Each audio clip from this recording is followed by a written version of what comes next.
on our website, on our new page that has the information about the different nonprofits. So if you don't remember the name, you can go to our website and look for the page. It'll be up within the next couple of days. So thank you for coming out. And it's a great idea. I mean, what a niche thing that helps kids that do feel overlooked. So thank you so much for that. Is Elaine Campbell in the house? I don't think she is. I'm going to take her part and introduce our judge. Judge Marilyn Mazie is going to be our speaker tonight. We're doing a little series on judges. I don't know if you guys have been getting it in the news that the judges are the people that are at the front lines right now to defend. Yes. And Dallas County has a good number of Democrat good judges, but we lost a good number of them in the last election. We need to be aware who's running, be ready to vote all the way down that ticket. If you're in Dallas County, there's a lot of judges. So we're taking this time to bring to your awareness the judges. And so tonight we have Judge Marilyn Mazie, and if you'll just come on up, talk to us about what your court is. Thank you. I am Judge Marilyn Mays. I'm the presiding judge of Dallas County Criminal Court Number 1. I want to thank you for your support. I'm running for re-election. Dallas County Criminal Court Number 1 is a court of second chances, but we're also a court that assesses risk and protects the community.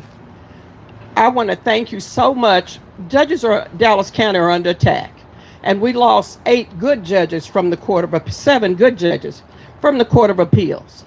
And so we're under attack, but I want you to know that we work hard, we are fair, we are protecting you, we're looking out for your interests, and no matter what kind of foul things you hear, if they're not in the courthouse, they don't know what's going on, okay? And I can promise you, there's no slackers down at that criminal courthouse. And so I thank you for electing me, and I ask you for your support again. And the other thing is, I want to thank you, RAD. Y'all didn't know me from Adam. And Jenny offered me a chance to come before you. I didn't know I was going to be in paradise, okay? I didn't know y'all had it like this. And so I thank you, RAD. You've been so kind to me. I've met so many good people. And I just want, this is another beautiful day in the neighborhood.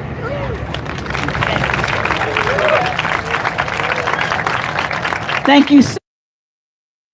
Appreciate you being here. Appreciate the work that you do. I am going to start with our candidate, and what I want you to do, say your name, what you're running for, and you'll hand the mic to the next person. And by the way, if you are here for a candidate, like your candidate didn't get to come, but you work with them, you're married to them, come on over here, and we want to hear about him. So I'm going to start with Maureen.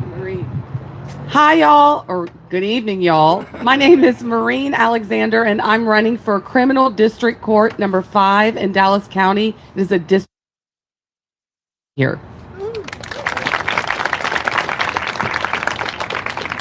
Good evening, everybody. I'm Sophia Zimmerman. I volunteer with Evan Hunt's campaign. He's running for Congressional District 3 against Keith South. He's an upcoming event this November 1st at 4 p.m. in Murphy, so I hope to see y'all there. Good evening, everyone. My name is Tiffany Baker, and I am running for County Criminal Court Number 1.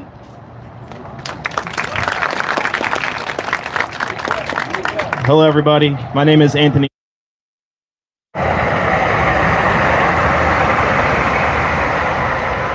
All right, hello. My name is Anthony Bridges. I'm running for Congress in District 32.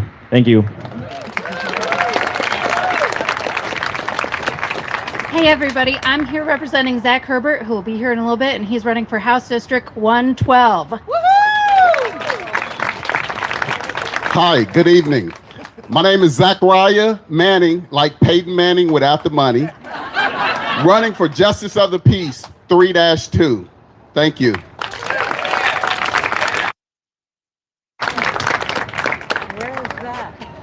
Is there anybody else that's running for office that wants to introduce themselves? All right, we're moving on. Tonight, we are our first featured speaker, and not that any of them are not featured. They were featured. I introduced them. Sorry. We are going to start with Vecinos Unidos. This is a group that is doing really important work in our courts and supporting our immigrant neighbors.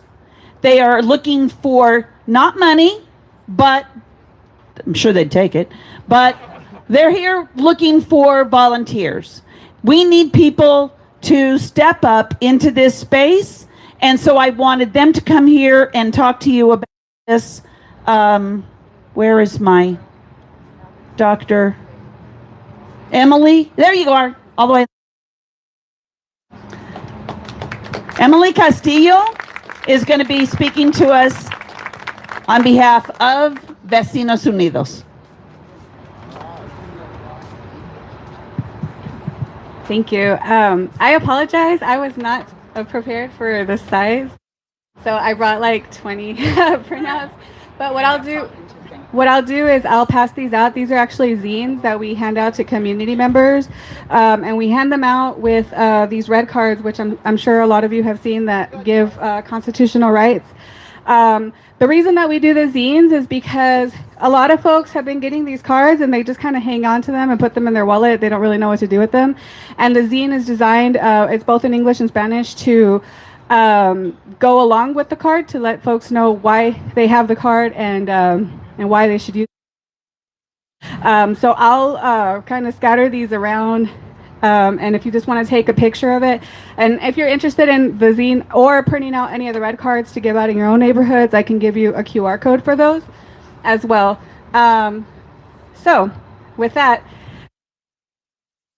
and I apologize, I'm used to doing presentations on a computer, and so I wasn't aware of what I was redoing, so I'm going to try to improvise.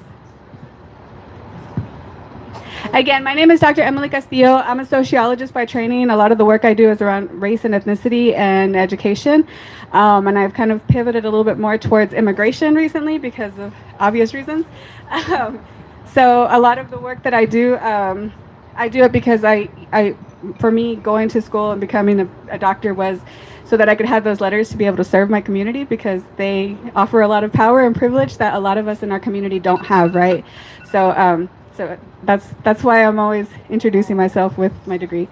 But a little bit about Vecinos Unidos. So we and Chicana started a volunteer network that's rooted in community, driven by service, and grounded in solidarity.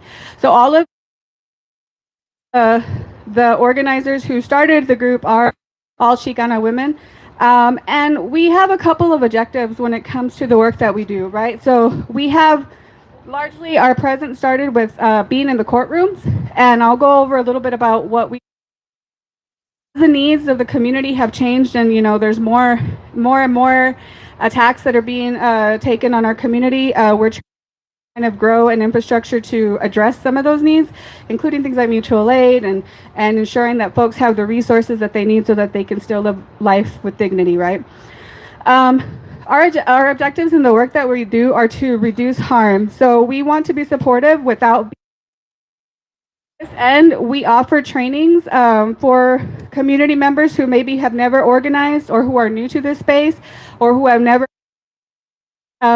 with ICE or the court system. And we do it in a way to show them how to document, how to bear witness, how to assist their community, their neighbors, and how to take up space in ways that help folks that are being kidnapped and abducted by ICE, that cause them the least amount of harm, right?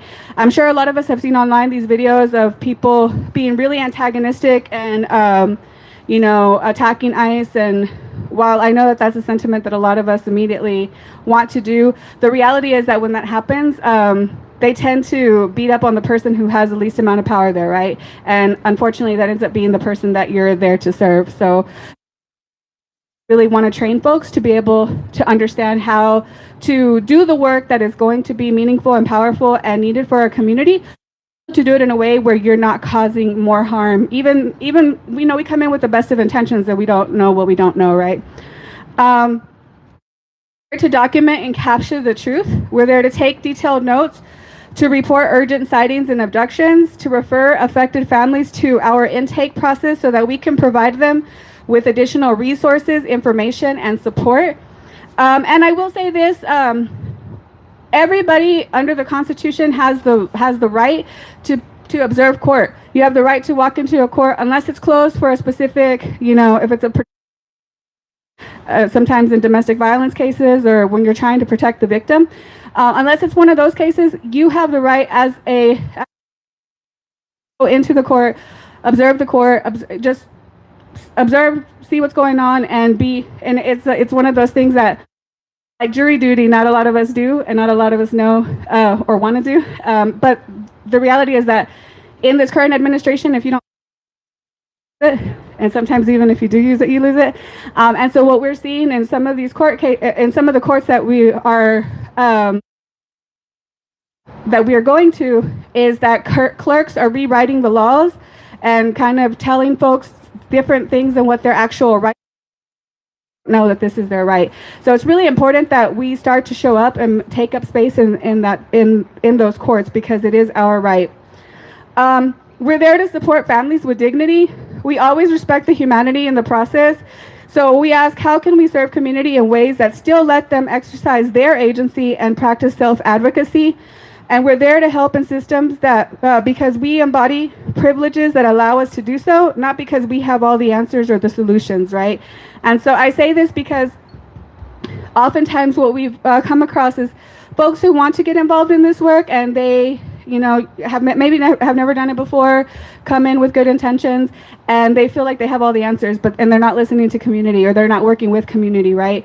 And so in these spaces and the work that we're doing right now, we really understand the importance of to have power and privilege in our identities. And so that is really at the root of how we're trying to organize. And the principles that drive us are the idea of love your neighbor. So vecinos means neighbor in Spanish, and our goal is to love and protect our neighbors by confronting the systems that are harming them using whatever privileges, skills, or resources that we have. This is solidarity work. It's not saviorism. No, means listening to those who know how to help, who have been doing this work, who are connected with the community, and really know the infrastructure of what needs to happen, but really need help with the heavy lifting, right? I think that there's space for all of us in these and I know that there's a lot of people who have been wringing their hands, wanting to help get more active, but don't know how to get into it. And so this is what our organization is there to serve. One of the things that we have witnessed very early on is that things like race, age, and gender make a drastic difference in the ways that you can act and in the ways that you are treated in these systems. I was sharing with some people that when we first started and it was just Chicanos showing up to court, many of us were treated like we were there in case, or we were just told to go away, right? Like people they saw us, they saw our brown skin, and they were just like, well, they're irrelevant. But as we started working with faith communities and we started having a lot of older white retired folks show up and be part of this, we've seen drastic changes, right? The judges have started to treat people with respect. Clerks have started to be more open to them being there, right? They've been given access to courtrooms that we didn't have access to because judges were arbitrarily telling us that we couldn't go in. So your presence makes a difference. I will say that a lot of the people that work with us are older, retired white people. And I want to share that there's a lot of power in that. I know that when people, just speaking to my parents, like, I know that when you're retired, people seem to feel like, and society makes people feel like they're no longer important. There is a tremendous amount of power that comes in being part of that age group. And so, and they have been of people showing up for us. So I would, if you are in that demographic, we absolutely want you. We absolutely need you. And some of the work that you would do in the court is you can show up and observe, take notes of what's going on in the processes, right? That's one of the roles. Another role is accompanying people. Over 99% of the folks that show up to court don't have an attorney, and they don't, and a lot of them don't even have family. So in the North Texas area, the Dallas court is the immigration court that serves like an entire radius of North Texas, right? So there's some folks who drive 8 hours to come to court and have no family here, don't know what, what from what, and they're doing this alone. Oftentimes they'll say, hey, can I just have somebody from the community accompany me? And that makes a big difference, because then, they're able to approach and scared. They're less likely to be confronted in the hallways by ICE. They have somebody to guide them through the really complicated maze of the Dallas County Courthouse. And those things have made a difference. So that's another role that we have. When people volunteer to do that, you don't need to speak Spanish. A lot of our folks use Google Translate. And we match up people, or we match up volunteers with people who need somebody to go with them. We also have other roles within the court, like wayfinding. We've had instances courthouse because it's really crazy to navigate, and that has cost them their hearing, and in a couple of cases has led to deportation orders because they weren't able to make their hearing. And so we're trying to mitigate that as much as possible. And then the other one is being somebody who's in the waiting room. And usually the people who are in the waiting room are a lot of people of faith through this, which really helps, regardless of what faith you're from. We've noticed that people who are there will go and ask. They don't care what faith you are. If you're willing to pray for them and be there and show up for them, they're willing to take it. But these folks are also like passing out coloring books and activity material for the kids, because the kids are there as well too, and it's a long and boring and tedious and anxiety-filled day. So that's the gist of what we're doing. A couple of things that we've branched out to do is to do mutual aid. So we're building a mutual aid network as a lot of the people who are being deported tend to be the main economic person in their household. We're seeing a lot of families who are of economic support, and so we have been working with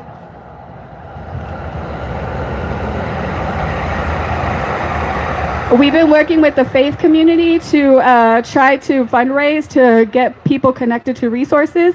And so this is something that we're hoping to scale, starting to get more funding. And this is a great place for people who maybe can't do the 9-to-5 type of work that is required to go observe court, right? If you're more available on the weekends or in the evenings, this is something that we're trying to scale out. ICE patrols, we've different apartment complexes across the Metroplex who are telling us we get hit every single day at 4:30, 5 in the morning when people are going. Day we get people being pulled, arrested and detained, right? And like they know what apartments to go to, and they're hitting them on a daily basis. Here because we have been told that a couple of the apartment complexes that are on the list are now on the North Dallas Richardson border, and they tend to be housing for a lot of Middle Eastern families, refugee families, and a lot of non-Spanish speaking refugees and immigrants. So if you haven't seen it up close, you're about to start seeing it really up close and personally, right? And so volunteering their time by showing up and documenting what's happening and making sure that people are safe and that people get the word out that there is ICE in the vicinity, right? So that's another way you can help. And so those are some of the things that we're doing. Like I said, we're still scaling and we're still growing, and we're responding. We're pivoting and responding to the needs of community as they come up, right? As we see a need for it, we're using our resource mapping skills and our ability to connect people with individuals who do the work or who have the expertise, so that we are filling all those holes that are popping up as this crisis continues to get bigger and bigger. So if you don't feel like the court is the place for you, but you still want to work with us in another capacity, let us know. I have a little sign-up sheet if you want to give us your name and your email address.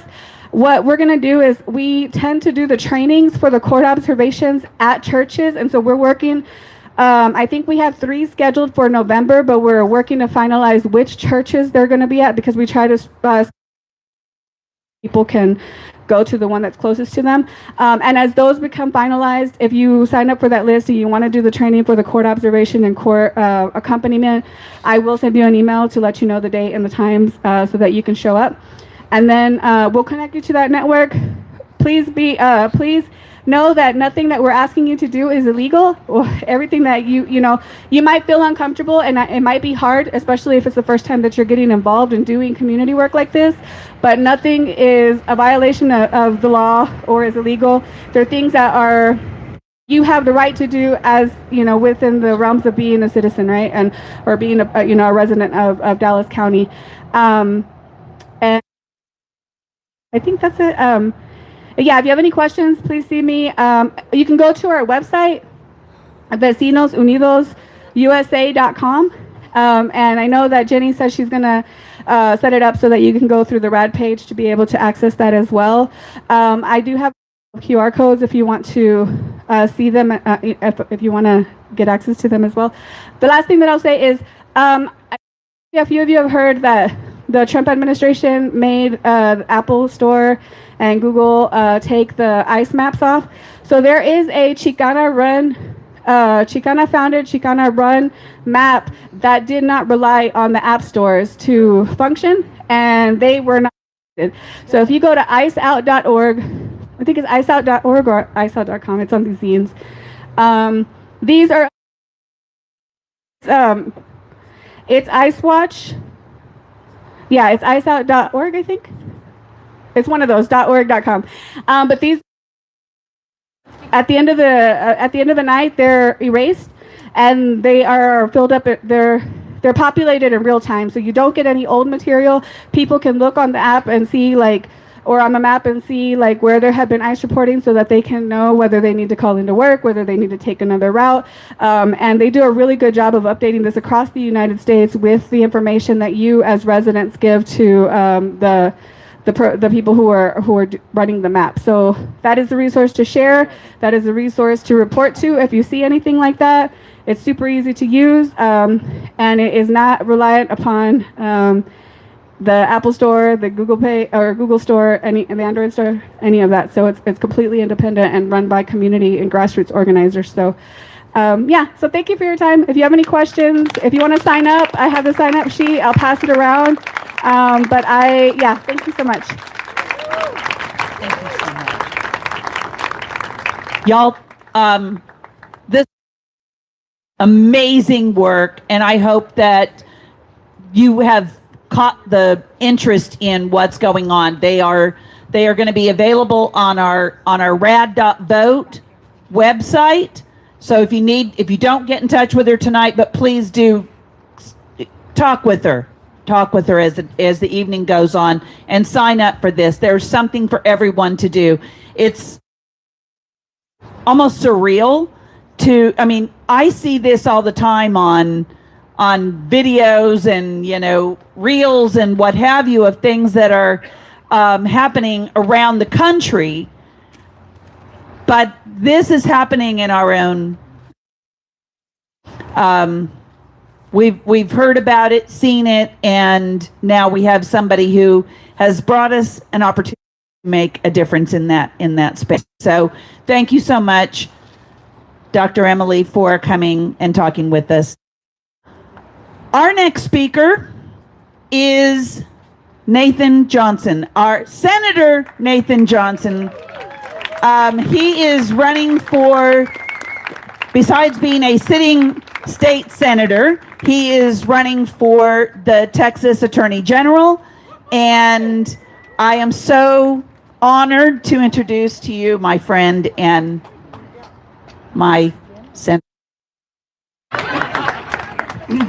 What a great crowd. And before getting into any of my comments, I just wanted to say something I've seen in the first two groups that we've heard talking, and it's kindness. And it's something that's missing from American politics today. Louder, microphone closer. We've heard kindness from our first two speakers. When have you heard kindness from our leaders today? It's really bad. I was talking to someone when I first came in, and he said, you're really going after him this summer. And I was. In fact, I think I said the Senate had turned the body into a pathetic tool. It was a rough 8 months in the Texas legislature. We did some good stuff. And I tell you, in that Senate, I've been there for 8 years. I've passed 130 bills. I know how to work with Republicans. I know how to work against Republicans. I've killed bills. I've passed bills. I shaped bills. I changed the dialogue. I can do a lot of stuff. And if I have to, I'll go back there next session and do some more of it, and I'll be thankful for it. But I can do a hell of a lot more in the position of Attorney General, and that's why I'm running for it. Some people have asked, why Attorney General? Why not Governor? Why not various other things? The Attorney General is one of the most consequential offices of all state government, and because we're in Texas with the 8th largest economy in the world, 30 million people, and it is one of the most important offices in the entire country. And it has been abused and debased and wasted. What could the Attorney General do? Well, Ken Paxton has sued the Biden administration 106. Who can tell me how many times in 2014 to 2016 in the first 8 months of the Trump administration he's sued Trump? Zero times. Trump has taken $700 million from bilingual education. He has shut down energy projects. He has canceled grants. He has trampled rights. He starts his own masked police force to terrorize people, citizens and not citizens, part of our communities. There is event after event after event after event that the Democratic attorneys general across this country have worked together, and it's been the one thing. There's an article in The Atlantic that says the one strategy that's working against Trump is suing him. And it has been attorneys general around this country, except in Texas. Think what would happen if we had a real attorney general. Or what would not have happened. For 24 years, the state of Texas has had something called the Texas Dream Act. And it's where we give in-state college tuition to the children of undocumented immigrants who went to Texas high schools and got good grades and want to go to Texas universities to make something of themselves. And that was passed by a Republican legislature 12 sessions and 24 years ago, and signed by a Republican. Every single session, someone tries to kill it in every session. This Republican-dominated legislature keeps it in place. Why? Because it's good for Texas, and it's kind, and it makes sense. Trump didn't like it, so he sued to invalidate it, went to his favorite idiot judge, and there it went. Colluded with the federal government. In the span of 6 hours, the Attorney General, instead of defending the state of Texas, instead of defending the legislature's action, signed a consent decree, and there it went. It's gone. It's gone. You've seen how he terrorizes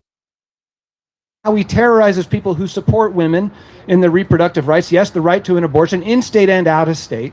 He has been a menace. What you do that's good?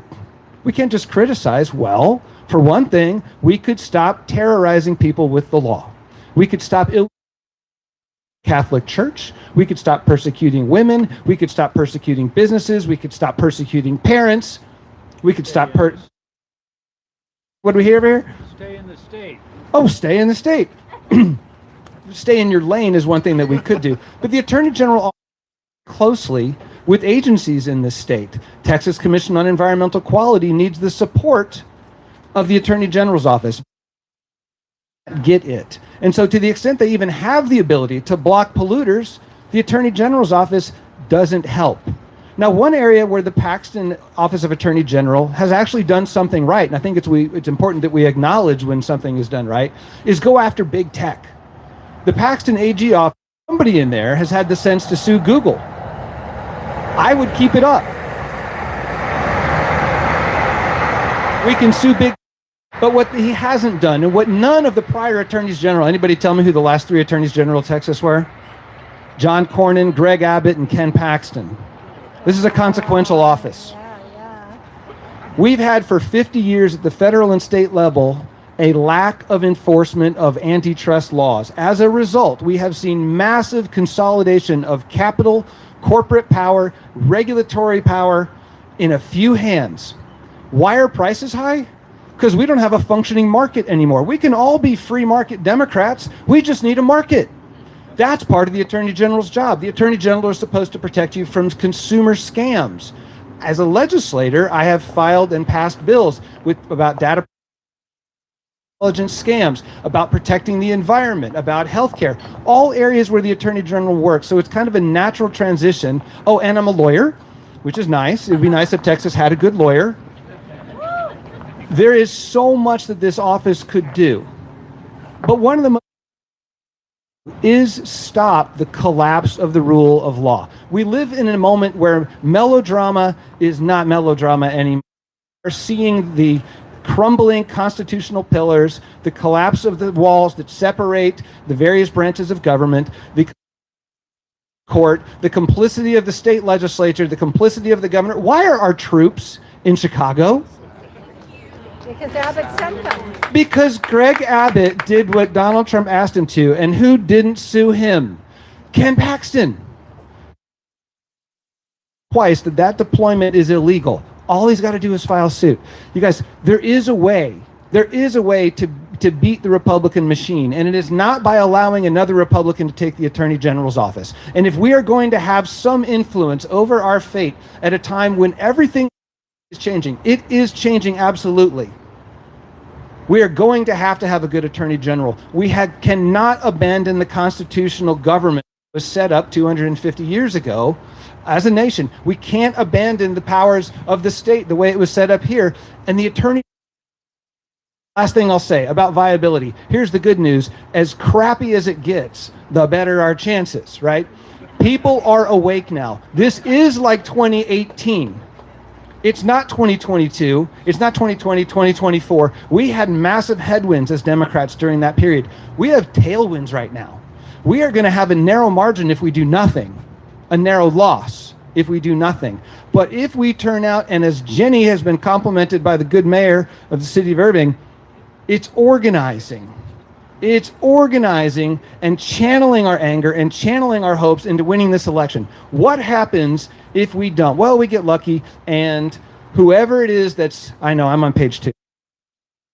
Ticket, they slam into 48%. But I think you're going to see great candidates running for Congress, running for state representative, running for state senate, running for county commissioner, running for judges, running for district attorney. You're going to see great candidates from the Democrats across the board, and we have to support every single one of them. The 2018, I would almost call it a miracle. We took 9 seats in North Texas alone in the state house. We took 2 Senate seats. We took congressional seats. Happened because we had this overlap of great candidates and great people behind them that drove the turnout, that to vote, that got independents are like, I don't really know if it matters, to get out there and vote Democrat. They broke 3-1 for Democrats. They've broken 3-1 for since then. It is time to change that. And there's a lot of Republicans who have no idea what party they're in anymore. Let's give them a home. We're the party of competence and compassion. So I think we can win this. My work in the Senate is important, and I wouldn't undertake. I didn't think it could be won and that I could win it, and that we can win all these races at the top of the ticket and down ballot. And turnout here tonight, Jenny, I think I came out and did Pop-A-Shot with you guys a few years ago, and there was like 31 people. Look at this. This is tremendous. So, as dark as things are, I'm actually quite excited that this is the moment where we break through. And it's a must win. So thank you all for being here, and thank you all for ensuring that we do break through in 2026. Let this be the year. Thank you so much, Senator. This is a first for him at Richardson area Democrats. The Honorable John Creuzot is our Dallas County District Attorney, and I am so privileged tonight, so honored that you have joined us tonight. So please come on up and tell us what you got to say. Thank you. I'm honored and privileged also. Am I talking loud enough for everybody? You can hear me in the back? All right, good. First of all, thank you for having me. Thank you for inviting one of my favorite senators, Nathan Johnson, who's a great lawyer. And as you can tell, will be a great Attorney General for the state of Texas. So let's give him another hand. Thank you. And I think Andy Sommerman. Andy, are you here still? I know he was. There he is back there, got his shoulder wrapped up a little bit. I'm so proud to be part of Dallas government because we have effective people on the commissioner's court, such as Andy Sommerman and the rest, and it makes my job a lot easier. But you know, one of the things that I want to do is step back from being here and us, and let's talk about where we are. Have you noticed this year, since January, since somebody got sworn in, that there's no such thing as telling the truth? That all of the currency is in lies and made up nonsense. Can you imagine what two people's bodies are doing, JFK and RFK Sr., what their bodies are doing? Okay, I don't know if you have the opportunity, but on YouTube, there is a channel devoted to JFK. All of his speeches, all of them, even his press conferences. He did the press conferences, not a press secretary, not this Levitt lady, okay? And can you imagine the values that they gave this country into the 60s, through the 70s, the values that we have lived with, where this knucklehead son has taken this country in reference to health care, okay? Can you imagine where we're going with education, all that we have taken for granted, all of the systems that have kept us educated and educated well and kept us on top of technology and put us where we are in the world of being threatened by an infant or an infantile man by the... If I want you to think about it, aren't his responses rather infantile? Let the great...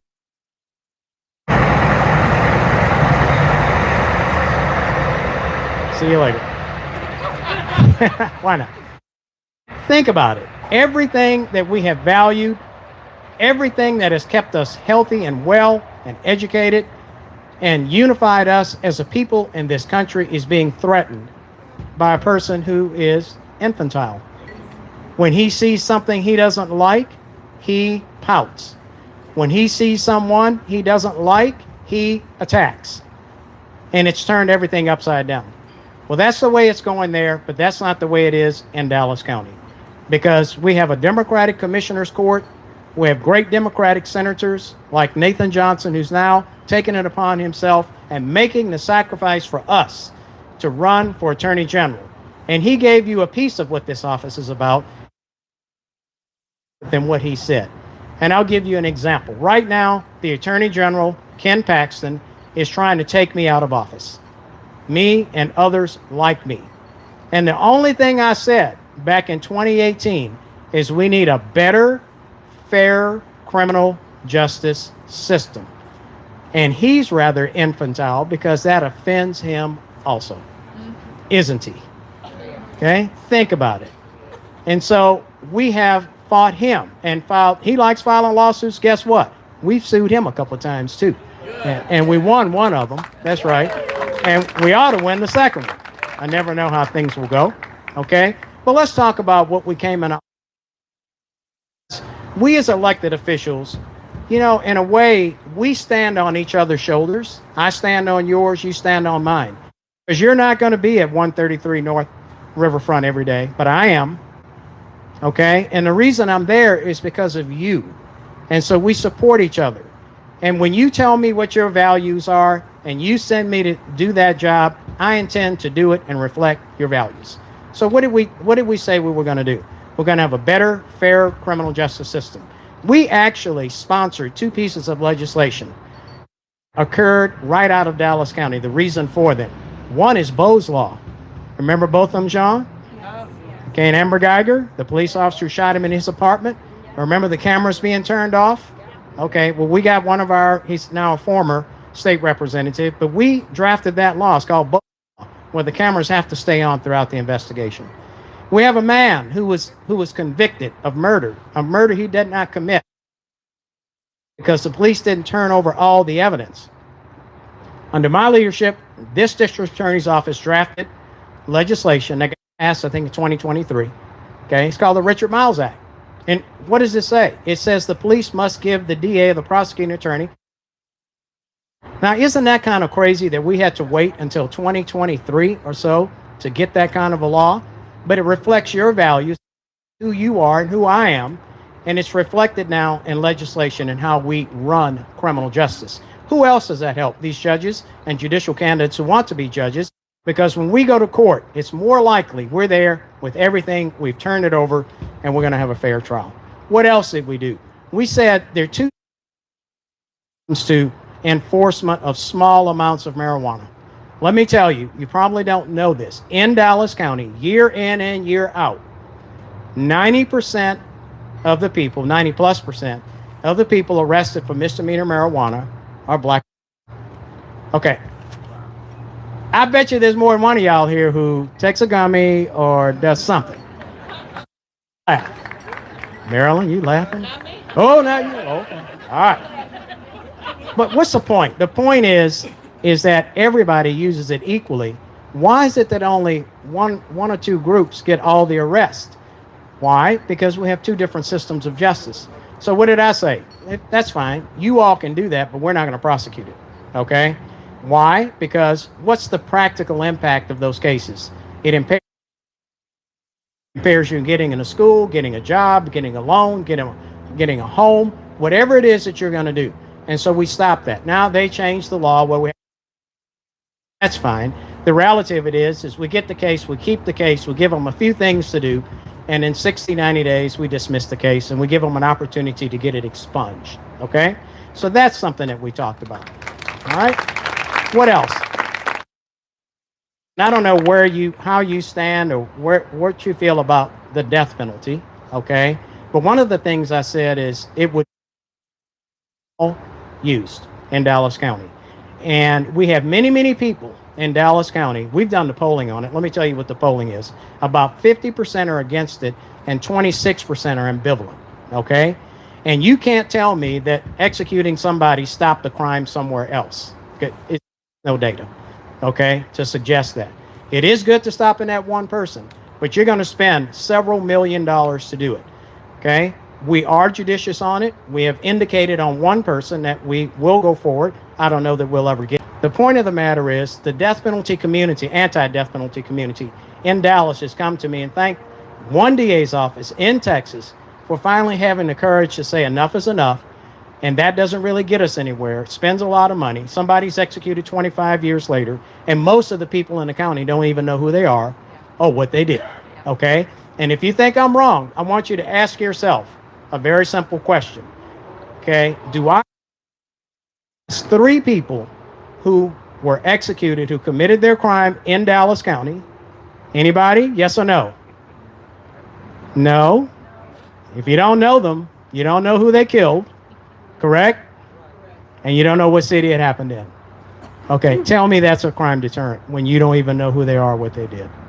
You understand what I'm saying? Okay. And yet we have a president who people off the coast of Venezuela with impunity.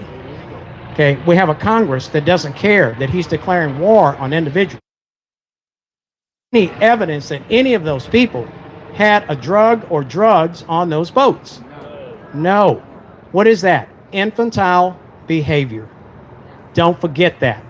He exhibits it over and over and over. So I'm up for re-election. I got elected in 2018, 2022. I'm up now for 2026. I would like for you to know that we have responded to the crises in the community. You have a lot of cases, not only in Richardson, but all across Dallas County. I'll tell you this, you don't know it, but we lead the state for the last 3, 4, 5 years in vehicular homicides. People being killed on freeways. 35 is another good one, and 30. We lead the state on those 3 freeways and vehicular crashes that cause death. Okay? Know that. So what do you do when you're the district attorney? Do you just sit back and just let it happen, or do you try to do something about it? We have developed an entirely new section called Vehicular Crimes Unit, where we put specialized prosecutors and investigators on those cases and we prosecute them.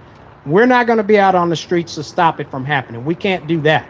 But we can take the case and we can prosecute it, and we have turned that around, and people are being held accountable for that. So I want you to know that, okay? What else? What else? I'm going to hit just a couple things that we're concerned about: the mentally the homeless, okay? I've had the great pleasure, I've been licensed to practice law for 43 years. And in that time, I've been on a couple of commissions on ethics, who wrote the first ethics code, okay, for the city of Dallas. And the other one was on homelessness, where we built the bridge, the downtown facility. And so this area of homelessness and poverty and substance abuse and all of that mixed together, and it's been something that I've been. When I got in the DA's office, we revamped and reorganized and put a lot of people in a mental health division. And what I want to let you know is we do interventions, pretrial interventions, and we work with people. But we get the psychiatrists and the psychologists, and we get the case managers and the peer support people. We do it the right way. And we have studied that program, and we have a 15 to 20% recidivism rate, where the national average is 50 to 70. Okay? So we are making a difference. Yes. And I want you to remember that. We're all in this together. Okay? And one more thing, and then I'll be quiet. I want you to know about our juvenile justice system. You probably, if you think back more recently in the last year or two, you've seen a lot of articles in the paper about the juvenile detention facility, how the children were being treated. Let me tell you what kicked that off. A study that I had done of how we, the DA's office, and the juvenile department were processing the cases. It wasn't really about the detention facility, but the media caught on to the detention facility and they published all that. Okay? Let me tell you what we've been able to accomplish. Number one, we had a lot of bad metrics, national trends, averages, aspirational goals for juvenile justice. We were on the opposite direction of where we should be. We've turned that around. We're now leading the state in most, if not all, of those areas. Okay? The other thing is, when we started this process back in 2023, there were about 200 kids per day in the juvenile justice detention facility. Okay? You know what it was on Monday? 70. Okay? That's right. What does that reflect? It reflects your values, it reflects my values, and it reflects the way government should run. Government should not criminalize children. Government should not penalize children beyond anything that is necessary. In fact, what government is mandated to do in this state and almost every other state is to rehabilitate a child, not to impair them for the rest of their lives. And so those are your values, those are my values, and we stand on each other's shoulders. So thank you very much for having me. I appreciate it.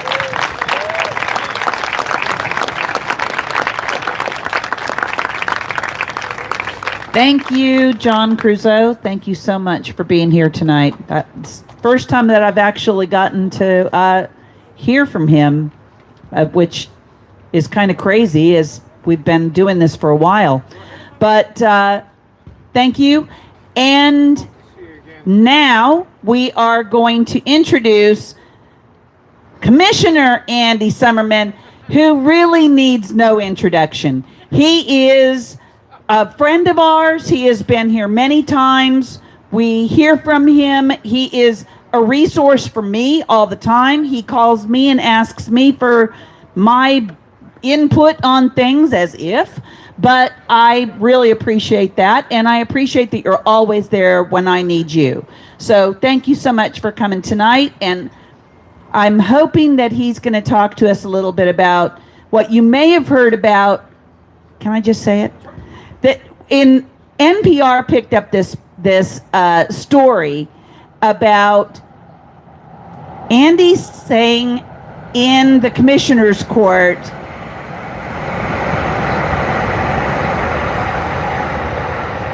that he wanted to use the fees and filing fees for evicting people to help people that are homeless. And it didn't go over real well. But he's going to stand by it, and I'm going to let him tell you about it. Thank you very much. So my name is Andy Sommerman. I'm Dallas County Commissioner, District 2. If you are in Richardson and in Dallas County, I am your commissioner.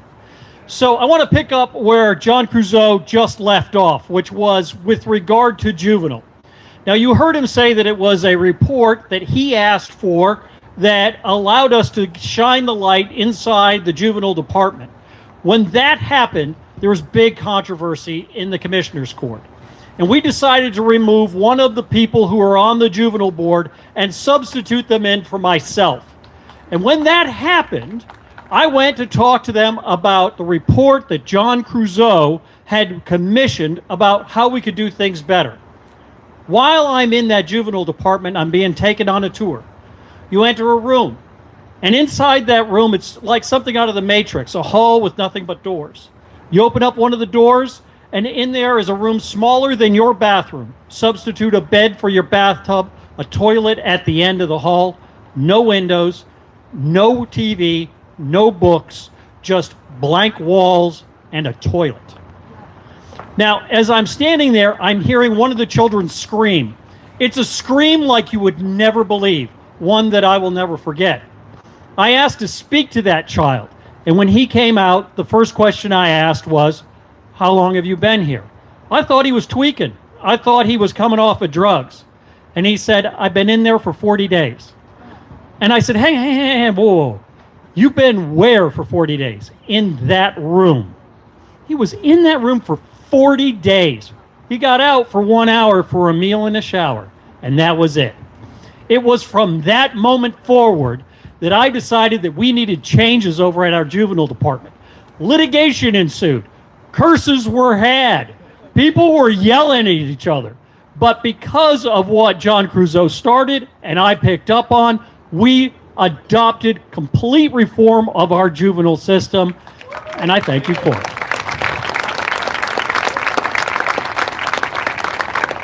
Now, let me tell you a little bit about what Jenny was just talking about, homelessness. I believe that we need to fix homelessness in Dallas County. We can do it. There are several ways we can accomplish the task. Now, Jenny had told you about some of the fees that I had wanted to put towards homelessness. Let me tell you what I mean by that. If your landlord evicts you, he has to go get a constable to kick you out of the apartment. When he does, he has to pay the constable fee. We were charging $70. This is what we were charging. I said, let's not do that anymore. Let's make it $400 to be able to have the landlord kick somebody out. And then use the difference, that $330, and put it towards homelessness programs that we need in Dallas County. One of those programs needs to be deflection centers. And what I mean by deflection centers is this. Let's say that you're a homeless person and you're standing in front of an auto parts store. By the way, this is a true story. I watched this happen. I was having dinner with my wife. We're sitting outside in a place like this, and I see a man who's barking at the moon. He's dealing with his demons. He picks up a rock, and he shoves it through the window of that particular auto parts store. Did he rob it? No. He stood there and barked at his demons until the police arrived. They took him to jail. They booked him inside the jail, and he decompensated from there. I mean to say he got worse. He did not get better, as all of you would if you could imagine. You have no home. You're suffering from mental illness. You've got nothing else but captivity to look forward to. You will decompensate. So I asked the police officers, why'd you take him to jail? Answer, where else did you want me to take him? I'm dumbfounded. You're right. There's no other place to take him. We need a deflection center is what we need. We need a place where police can take the homeless and the mentally ill to, where they can be stabilized, where they can be given services, where they can be given a home from there, where we can take them from the streets and rather than shoving bricks through windows, actually give them the services that they need so that they can become productive members of society. This is what we need to do with fees that we take from landlords who are evicting people. And I'll make sure that happens. The other thing we need is affordable housing. And what I mean by affordable housing is this. If you're in Richardson and you're a teacher, you can't live in Richardson ISD. You cannot afford it. So we need to make affordable housing. How do we do that? Well, I took $2.5 million and I bought a piece of property right across the street from TI. There was an old abandoned church there that had burned partially because, well, it was a meth lab, okay? So we bulldozed that place. We bought the house next door to it. We leveled the property. We're going to put 30 houses on it. Now, because the government owns the land, I'm going to give the land to the individual who buys it. The person who's going to buy it, teachers. And so now these homes that have a value of $750,000 will sell to that teacher for $400,000. Now, they have to work for 7 years in the teaching industry. Yeah, it's kind of called golden handcuffs, I admit it, okay? But work for 7 years, and then after that time period, there are no restrictions on it. You can't rent it in that period of time. I don't want to turn it into a big lot that is nothing but Airbnbs. So as a result, you work as a teacher for 7 years, you now get instant creation of wealth, and you have a place to live inside of RISD. And I'm going to make sure that happens. Finally, I want to tell you about the community center that I'm putting together. You know, my district is the wealthiest in all of Dallas County. It's the top V, as it were. Inside it's huge, by the way. My district is massive, okay? It starts in Irving, okay? Runs all the way over to Richardson, goes all the way down past I-30 in a big V. It is super wealthy. It has got Highland Park, University Park in it. It has Preston Hollow. It's got Farmers Branch and Carrollton and Capel in it. Very wealthy. But in the corner of my district is a place called Esperanza. It is Latino. It is poor. And what I mean by that is over a third of the people who live there have a family income, not a personal income, a family income of less than $25,000. Now, RISD, as you know, faces a crisis. It has a diminishing population of students, and as a result, they had to do something with the schools that they had. And they did an excellent job. What they did is they shrunk the size of it. They consolidated to different schools. And when I heard that was happening, I suggested that I take one of those schools. And they did. They gave it to me for $10 for 30 years.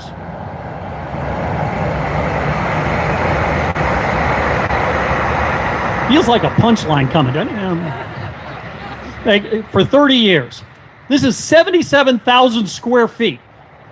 What am I going to do with 77,000 square feet? And the answer is turn it into womb to tomb. What's going in there is going to be WIC, that is for pregnant women. Parkland's going in there so that they can take care of mothers before they give birth, and pediatrics so after their birth. There are going to be family clinics. There's going to be a dental operation that's in there. And then once the child is of an age that they could be left with someone, there'll be child care there. Biggest tenant I've got is going to be child care. Free child care. And then also is going to be after school care. We're going to have AgriLife, that's teaching kids how to grow food, how to harvest it, how to cook it, how to eat it. Let's not have Doritos anymore, dear God, you know. And then we're going to have a senior center, MetroCare for mental health. We're going to have a food bank in there. This is going to be from womb to tomb, everything that is needed for that poor community. A community that has been nothing but attacked by this administration. And so as a result, I think that we're going to do good work. Thank you, RSD, for helping me with this.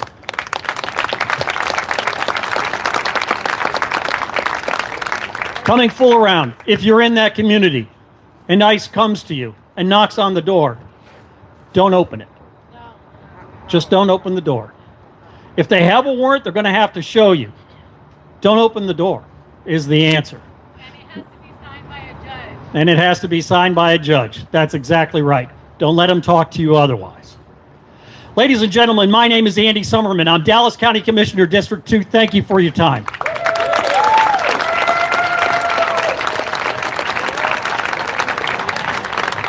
Y'all, are y'all proud of what we brought up here tonight? Yeah. My God. The people that we've elected in Dallas County, in the area, but even in Richardson. Richardson has completely turned over, y'all. What Democrats can do and will do if you elect them is absolutely just, my heart is so overwhelmed with joy.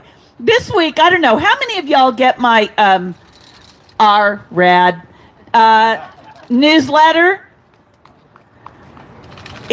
You can find it on our website also, because Andrea is really good about putting them on there. But this week, I did a newsletter about, like, there's so much negativity in the world, and there's so much that will just break your heart and make you feel like you are just under a thumb. But that's all just getting in our head. There is also really good stuff that is going on.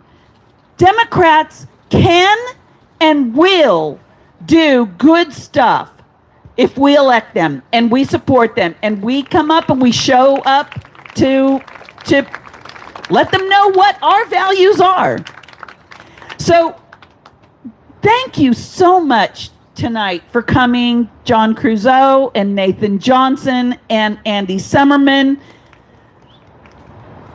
Emily, thank you so much for the work that you're doing with Vecinos Unidos. Judge, thank you so much for the work that you're doing and for running again. And thank you all for coming out tonight, for standing here with us, shoulder to shoulder, y'all. Don't make me cry. We don't fall down. We can stand up to this stuff. And I appreciate you all coming out tonight. You make me stronger. Tomorrow night, I hope it makes you feel stronger too. Let it. Tomorrow night, we're going to be getting together at Civil Poor over on Coit at 6:30 to, I think, 8:30. And we're going to be making signs for the rally and protest on Saturday. So if you can, come out tomorrow night, make some signs, support the folks that are doing this for us. And that's Civil Poor, 6:30 to 8:30 over on Coit Road. Coit. It's between Beltline and Arapahoe. Thank you. Man, y'all hung out. Thank you.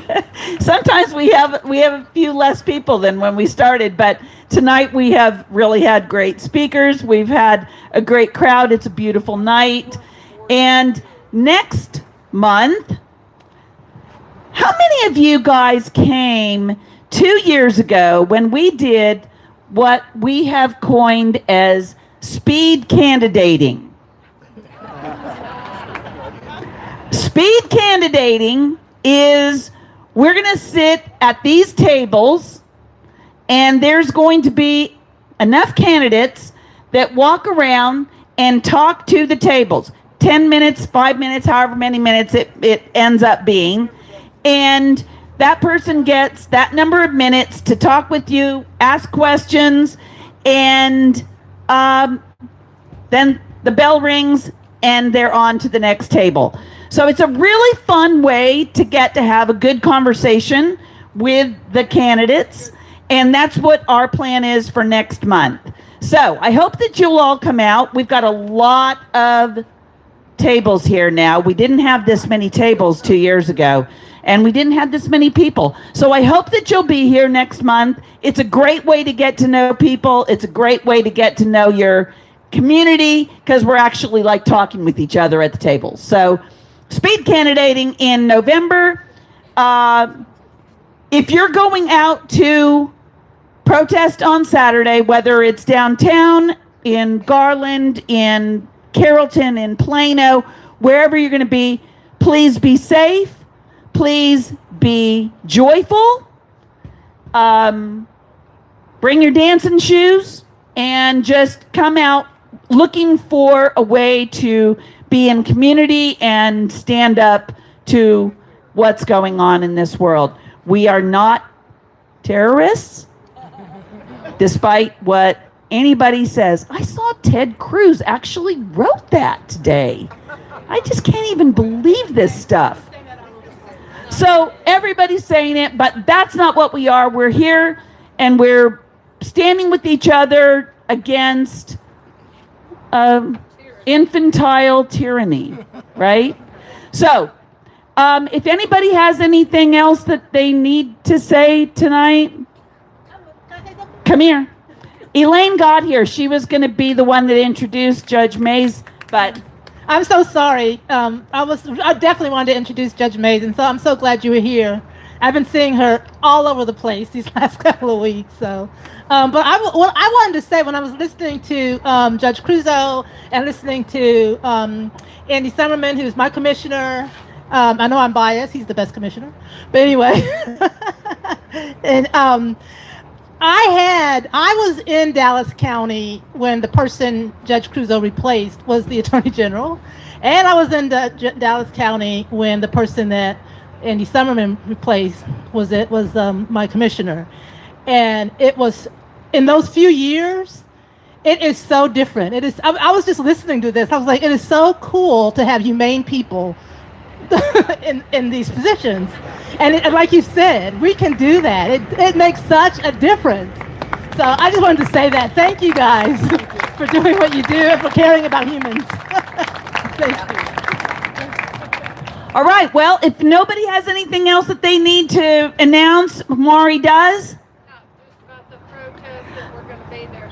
We are going to be there. If you guys don't know, we're at 75 and Campbell on the southeast corner every weekend from 10 to 11. It is very gratifying. What did I say? Sorry, every Saturday. Thank you. Every Saturday from 10 to 11. Come out. Mari has a lot of extra signs. If you don't have one, she's got them. We just stand out there and wave to people, and they honk for us. They are thumbs up. It is so uplifting. So come out and join us. We will be there for a little while before we go to the Arapahoe station and head downtown on Saturday. So if you don't have anything else, I hope that you stay safe, stay sane, and keep your focus on where we want to go. So thank you all for being here tonight.